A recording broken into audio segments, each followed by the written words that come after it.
Mais um dia de Copa do Mundo, mais um dia de indicações aqui no canal. Hoje nós temos jogo entre Argentina e Áustria. Eu tava doido pra pegar o jogo da Argentina, porque eu queria muito falar do meu filme favorito da Argentina. Mas, eu falei, quer saber? Não, vou deixar pra falar depois, porque eu quero fazer um vídeo só sobre ele. Porque afinal de contas, a Argentina vai se classificar. A gente sabe disso, tá? Desculpa, é aquela coisa brasileira, não deveria torcer pra Argentina. Não é nem questão de torcer, é questão de reconhecer um fato aqui. A Argentina vai se classificar, então em breve a gente fala de outro filme da Argentina, que eu amo pra caramba.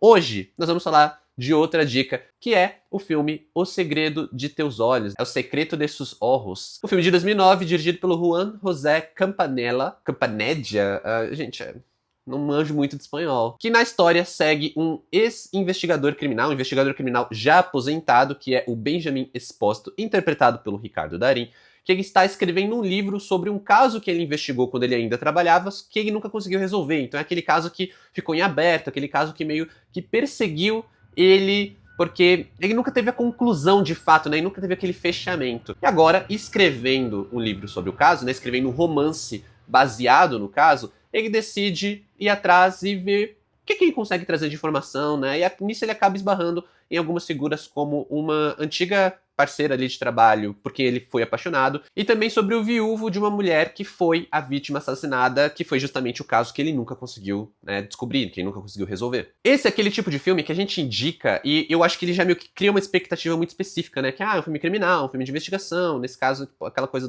da pessoa, do investigador que ficou atormentado. Sim, mas também não. Esse é um filme que ele muito se constrói através da tensão, muito se constrói através da atmosfera criada pelo diretor. Que é uma atmosfera que ela é uma atmosfera até meio terna, assim, porque ele é um filme também que tem essa coisa muito do romance, né? Essa coisa dele ter esse peso nas costas, mas tem essa colega de trabalho por quem ele era apaixonado. Ao mesmo tempo que é aquele tipo de filme que ele vai se construindo através de muitos significados ocultos. Não sei se vocês já viram aqueles vídeos, aquelas imagens tipo de Breaking Bad, que vai explicando como as cores ou um objeto no cenário tem super significados. É algo muito parecido, né? Esse filme ele tem muito disso, ele usa muito disso, porque ele é uma narrativa que, como a gente tem um investigador aposentado que está revisitando o caso de que ele trabalhou anos atrás, a gente tem uma narrativa que ela fica entre passado e presente, né? Sempre ali combinando essas ideias e criando rimas visuais, trazendo significados para vários objetos, para várias situações,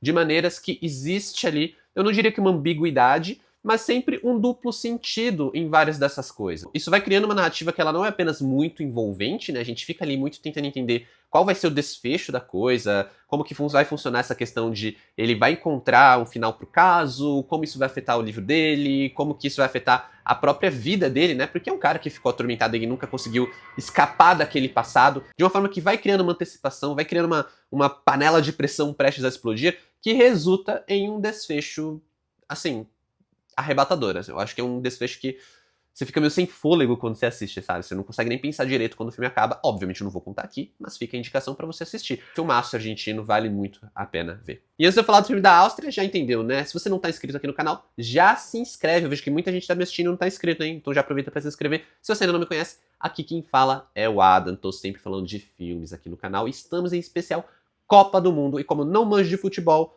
eu vim falar aqui do que eu sei que é de cinema. Então tô fazendo essas indicações. Como eu falei, algumas são mais clichês, mas outras são bem fora da caixa. Então já aproveita, se inscreve, que é pra não perder nenhuma das indicações. E pra representar a Áustria, eu trouxe o filme Violência Gratuita, de 1997, dirigido pelo Michael Haneke, e que é um filme onde dois rapazes, aparentemente muito educados, meio que classe média alta, assim, eles vão falar com uma família que está ali de férias, na casa de veraneio, né, um pai, a mãe, a filha, e aí eles vão pedir ali um favor, vão, né, chegam para interromper aquele momento de paz, e o que era apenas um incômodo inicial vai se tornando um jogo bastante sádico ali, quando eles decidem fazer aquela família de refém e garantem que eles não vão durar o fim de semana. Se é que você me entende. O mais interessante de Violência Gratuita é a forma como o Michael Haneke, ele cria um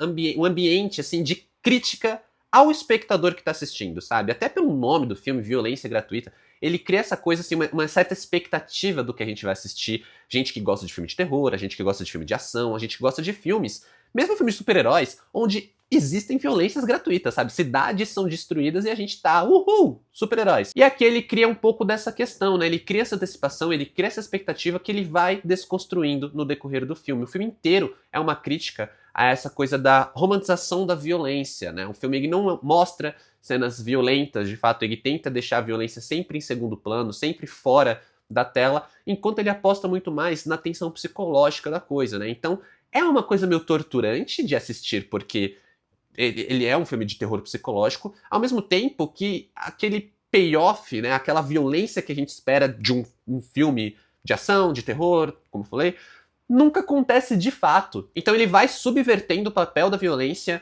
no filme, na mídia no geral, enquanto ele vai tecendo essa crítica e ele vai sempre meio que alfinetando em um filme que ele é muito provocador. Ele é um filme que ele é provocador tanto nessa questão do tema, tanto nessa questão da subversão, como ele também é provocador até mesmo na linguagem que ele adota, porque em alguns momentos, meio do nada, ele vai para um lado meio metalinguístico, né? Tem um momento onde o personagem ele rebobina o filme, né? É um filme de 97, tá? Então ele volta o filme pra mudar uma ação, sabe? Eu não vou entrar em detalhes aqui porque eu não quero dar nenhum spoiler, só que é uma questão assim de até essa questão onde o filme ele poderia ir para um lado mais clichê, ele poderia ir para um lado mais do que se é esperado de um filme, ele consegue também subverter, mesmo que ele precise apelar para uma metalinguagem que soa deslocada, mas no final das contas combina perfeitamente com a crítica que ele está tecendo ali, né? Com o tom que ele está criando ali. E o mais interessante é como esse incômodo ele vai criando uma experiência muito curiosa para o espectador. Ao mesmo tempo que a gente esperava aquela violência que a gente não está recebendo, né? E não que a gente necessariamente goste de ser violento, né? Não que a gente seja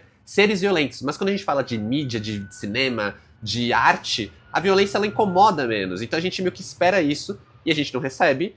A gente se torna cúmplices também, porque a gente tá ali do lado desses caras que são sádicos pra caramba, né? Então a gente tá meio que ali quase que torcendo por eles levarem tudo às vias de fato. Então o fato da gente gostar de violência gratuita quando a gente fala, por exemplo, de cinema, também se torna uma metalinguagem do filme, o que é não uma crítica apenas bem feita, como ela é muito acertada. Tudo isso gera uma experiência que ela é muito específica. Eu acho que é muito difícil descrever violência gratuita. Eu espero muito que eu não tenha feito ninguém perder o interesse nesse filme, porque eu acho que assistir ele é uma experiência bem interessante, é uma experiência bem específica, assim, que não é o tipo de filme que você encontra todo dia. Então, fica a pergunta, entre Argentina e Áustria, quem é que tem o melhor cinema? Você decide, me conta aqui nos comentários. Como sempre, muito obrigado por assistir esse vídeo até aqui. Valeu, falou e bora pra Copa!